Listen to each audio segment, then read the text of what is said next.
Next, let us focus on the ancient Indian society and culture and what they contributed to education. This again will come from around 3000 BC and into the 1900s, but let us see, because we will see a slight difference here from the previous two, the Chinese and the pre-literate societies.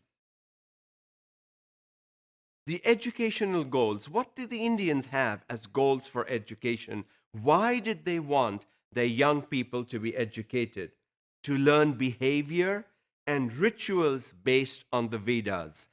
Now, there are two things that we see here.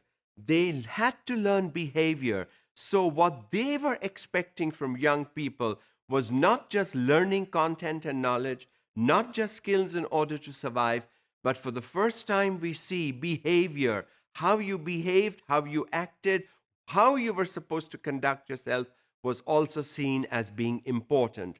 And the rituals, according to the Vedas, are simply the religious traditions, the religious customs that the Indians wanted transmitted to their next generations.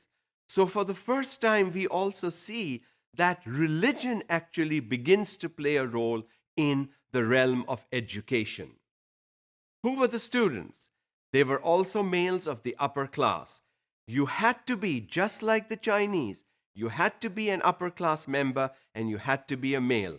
The lower class members of society and females were not considered worthy enough to receive an education. It was not seen as wise to spend time, effort, and maybe even monetarily to educate young men of the lower classes and young women, regardless of what class they belonged to.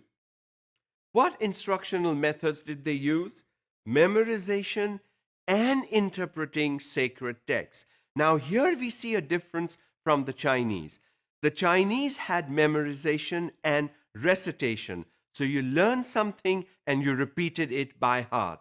What the Indians did was you were expected to memorize, but then you were also expected to interpret. So, what does interpretation mean?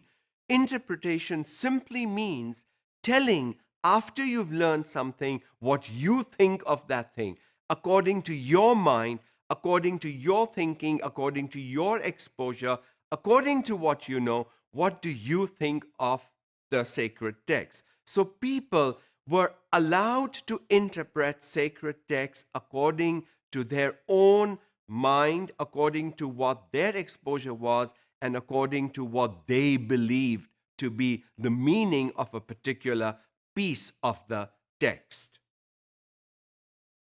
The curriculum was totally religious. It was the Vedas and the other religious texts. So all that the top upper class males were expected to do was practice religion in terms of what it taught, in terms of what it expected people to do, in terms of customs, traditions, rituals, the ways of doing things in the temple, and so on and so forth. That was the only thing that was seen important to transfer to the next generation by the ancient Indian culture. And in that society, that is exactly what happened. The lower classes, even the middle class and the lower class, were not expected to participate in the religious rituals. So they could not conduct the rituals, and therefore it was not seen important to offer them that training and education.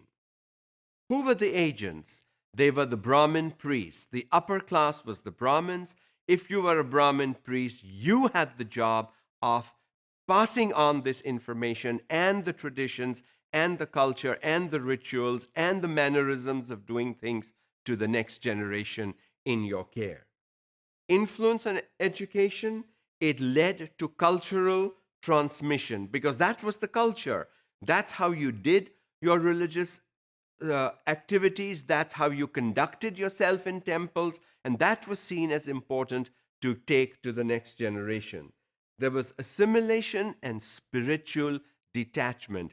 Because you were so involved in the religious realm of the time, you were detached from the world. You were not associated with what was actually happening in society. You were not associated with the lower class people. You were not associated with how Other people were living their lives. You were spiritually detached. You had to grow only in the spiritual realm.